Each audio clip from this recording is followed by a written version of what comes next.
మాయా chalk piece.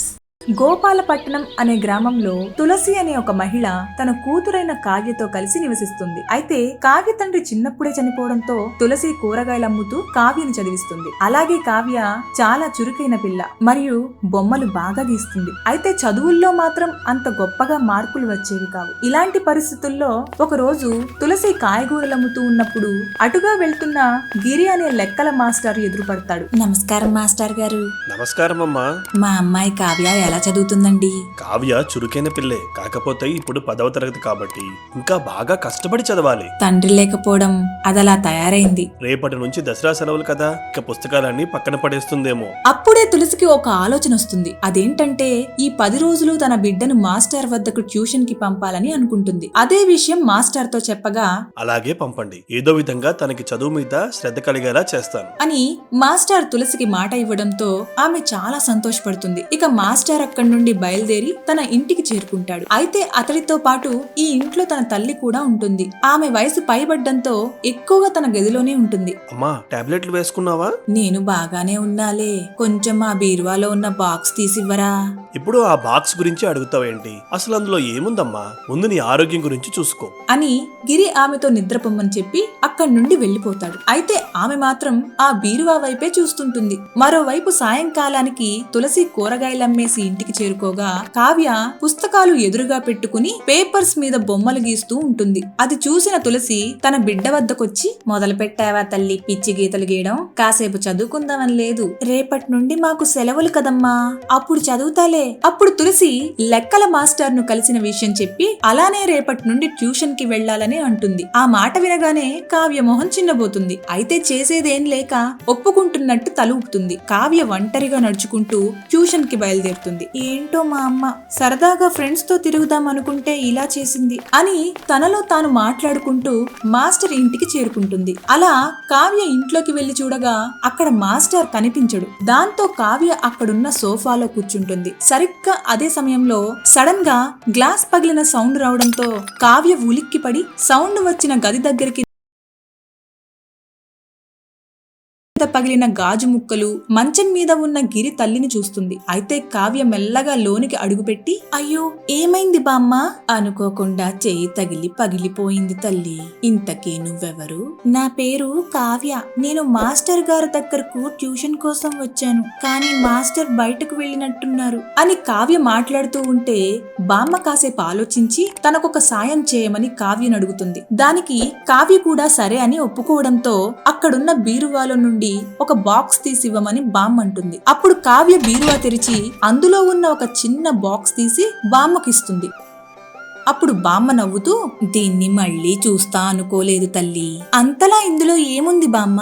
అప్పుడు బామ్మ ఆ బాక్స్ తెరిచి చేసి చూపించగా అందులో ఒక చాక్ పీస్ ఉంటుంది. అది చూసిన కావ్య నవ్వుతూ, ఏంటి బామ్మ, ఈ చాక్ పీస్ ముక్క కోసమా ఇంత హడావుడి చేశావు? ఇది మామూలు చాక్ పీస్ కాదు తల్లి, ఇది ఒక మాయా చాక్ పీస్. అబ్బో అవునా? అయితే దాంతో ఒక మాయ చేసి చూపించు బామ్మ. అప్పుడు బామ్మ ఆ చాక్ పీస్ కావ్య చేతికిచ్చి నేల మీద ఏదో ఒక బొమ్మ, తర్వాత కావ్య దాంతో ఒక అందమైన రామచిలక బొమ్మను గీసి తిరిగి ఆ చాక్ పీస్ బామ్మకిచ్చేస్తుంది. అదిగో బామ్మ, ఇప్పుడేం జరుగుతుందేంటి? అద్భుతం. బామ్మ ఆ మాట అనగానే బొమ్మ రూపంలో ఉన్న చిలుక ప్రాణం పోసుకుని ఆ గదిలో ఎగురుతుంది. అది చూసి కావ్య నోటి వెంట మాట రాదు. అలా ఆ అందమైన చిలుక గదిలో తిరుగుతూ ఉంటే కావ్య చాలా ఆనందపడుతుంది. ఇంతలో మాస్టర్ ఇంటిలోకి వచ్చి సోఫా మీద ఉన్న కావ్య బ్యాగ్ చూసి గట్టిగా కావ్య అని పిలుస్తాడు. అది విన్న కావ్య, వామ్మో మాస్టర్ వచ్చినట్టున్నారు, నేను వెళ్ళాలి బామ్మ, కానీ ఈ విషయం మా అబ్బాయితో చెప్పకు, సరేనా? అలాగే బామ్మ, నిజంగా ఇది అద్భుతమే, కానీ ఇందులో ఒక లోపం ఉంది, అదేంటంటే అని బామ్మేదో చెప్పబోతుండగా కావ్య అక్కడి నుండి వెళ్లిపోతుంది. ఆ తర్వాత మాస్టర్ హాల్లో కూర్చొని ఉండగా కావ్య అక్కడికి వచ్చి నిలబడుతుంది. నేను లేకపోవడం చూసి ఇల్లు మొత్తం తిరుగుతున్నావా? అదేం లేదు మాస్టర్ గారు, నేను ఇప్పుడే వచ్చాను. సరే కూర్చొని చదువుతూ ఉండు, నేను ఇప్పుడే వస్తాను అని చెప్పి మాస్టర్ లోనికి వెళ్తుంటాడు. అప్పుడు కావ్య పుస్తకాలు తీసి చదువుతుండగా బామ్మ గదిలో ఉన్న చిలుక బయట హాల్లోకి వచ్చి తన చుట్టూ తిరుగుతుంది. అయితే కావ్యకదంతా ఒక మాయలా అనిపిస్తుంది.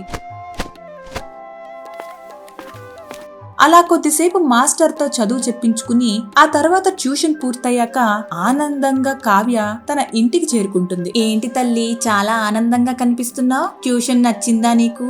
నాకు భలే నచ్చిందమ్మా. అక్కడ సమయం సరదాగా గడిచిపోయింది. మంచిది తల్లి, నువ్వు బాగా చదువుకో. అలానే మీ మాస్టర్ చెప్పినట్టు విను. అలాగే అమ్మా. మరోవైపు బామ్మ తన గదిలో ఉన్న చిలుక వైపు చూస్తూ ఉండగా కొన్ని క్షణాలకు ఆ చిలుక అమాంతం నాశనమైపోతుంది. ఇదే ఇందులో ఉన్న లోపం. మనం గీసిన బొమ్మకు ప్రాణం వస్తుంది కానీ ఆ తర్వాత అది తిరిగి నాశనమైపోతుంది అని బామ్మ తనలో తాను బాధపడుతుంది. అయితే ఇలా నాశనమైపోయిన దాన్ని మళ్లీ గీసినా కూడా ఎటువంటి ప్రయోజనం ఉండదు. అంటే దానర్థం మళ్లీ ఆ బొమ్మ తిరిగి ప్రాణం పోసుకోదు. అమ్మ కావ్య, నేను కూరగాయలు అమ్మడానికి వెళ్తున్నా. నీవు ట్యూషన్ కి జాగ్రత్తగా వెళ్ళు. ఇంకొద్ది రోజులు కష్టపడమ్మా. నేను బాగా చదివి జాబ్ తెచ్చుకుని నిన్ను బాగా చూసుకుంటా. అలాగే తల్లి. నా కూతురు పెద్ద ఉద్యోగం చేస్తే చూడ్డానికి నాకు ఆశగా ఉంది అని తులసి తన బిడ్డతో కాసేపు మాట్లాడి అక్కడి నుండి వెళ్లిపోగా కావ్య ట్యూషన్ దగ్గరకు బయలుదేరి వెళ్తుంది. అలా మాస్టర్ ఇంటికి చేరుకున్న తర్వాత కాసేపు పుస్తకంతో కుస్తీ పట్టి ఆ తర్వాత బామ్మ ఉండే గది వద్దకు వెళ్తుంది. ఆ సమయంలో కావ్య గదిలోకి అడుగు పెట్టి చూడగా ఆ బామ్మ చుట్టూ ఎన్నో రకాల పూలుంటాయి. ఇదంతా ఏంటి బామ్మ? గది మొత్తం పూల తోటలాగా చేసినట్టున్నావు. ఒకవేళ మాస్టర్ గాని చూస్తే నీ పనైపోతుంది. వాడి బొంద, అంతగా వాడు నాకు ఎదురు చెప్తే ఏ పులి బొమ్మ గీసి వాడి మీదకు వదులుతా అని బామ్మ అన్న మాటలకు కావ్య నవ్వుకుంటుంది. ఆ తర్వాత కావ్య అక్కడున్న పూలన్నీ చూస్తూ మైమరిచిపోతుంది. బామ్మ, దీంతో ఏం గీసినా దానికి ప్రాణం వస్తుందా? అవును తల్లి, దీని ద్వారా ఏదైనా బొమ్మను గీసి అద్భుతం అనే మాట అనగానే బొమ్మకు ప్రాణం వస్తుంది. అలా బామ్మతో కాసేపు మాట్లాడి తిరిగి హాల్లోకి వెళ్లిపోతుంది. ఇప్పుడు కావ్య మనసులో ఉన్న ఆలోచన ఒకటే, ఆ మాయా చాక్ పీస్ ఉపయోగించి తన తల్లిని సంతోషపరచాలి. అలా సమయం గడుస్తూ ఉండగా, అమ్మా కావ్య, టైం అయింది, ఇక ఇంటికి వెళ్ళు. అలాగే మాస్టర్ గారు. అప్పుడు కావ్య తన వస్తువులన్నీ సర్దుకుని వెళ్లడానికి సిద్ధమవుతుంది. అలా మెల్లగా నడుస్తూ బామ్మ గది వైపు చూడగా ఆమె నిద్రపోతూ ఉంటుంది. అదే విధంగా రూమ్ లోని పూలు కూడా వాడిపోయి ఉంటాయి. అప్పుడు కావ్య బామ్మ తలదిండు దగ్గరున్న చాక్ పీస్ తీసుకుని అక్కడి నుండి వెళ్లిపోతుంది. అలా ఇంటికి చేరుకున్న తర్వాత ఆ చాక్ పీస్ ఎలా పనిచేస్తుందో అని సీతాకోక చిలక బొమ్మను గీస్తుంది. ఇప్పుడేం జరుగుతుందో చూద్దాం.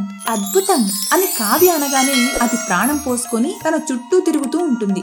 దాంతో ఆమె చాలా సంతోషిస్తుంది. అలా సమయం గడుస్తూ చీకటి పడిన తర్వాత నిద్రపోయే ముందు కావ్య తన తల్లి వద్దకు వెళ్తుంది. అమ్మా, నీకేమైనా కోరికలున్నాయా?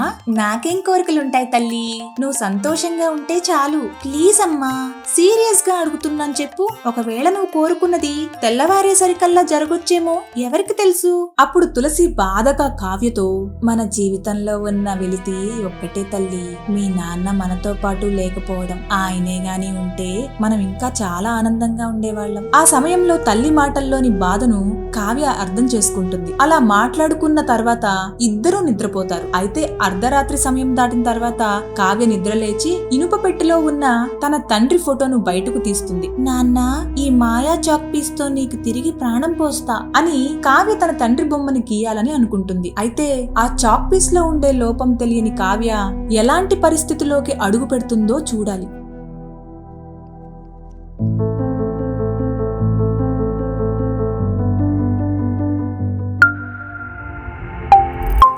For more videos, please subscribe our channel.